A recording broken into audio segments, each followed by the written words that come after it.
एक घने जंगल में एक छोटा सा सफेद खरगोश रहता था जिसका नाम था चिंटू।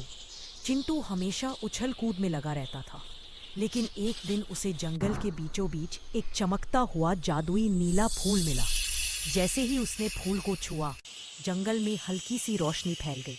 फूल ने धीमे से कहा, चिंटू, तुमने मुझे ढूंढ लिया, अब मैं तुम्हारी एक इच्छा पूरी कर सकता हूँ।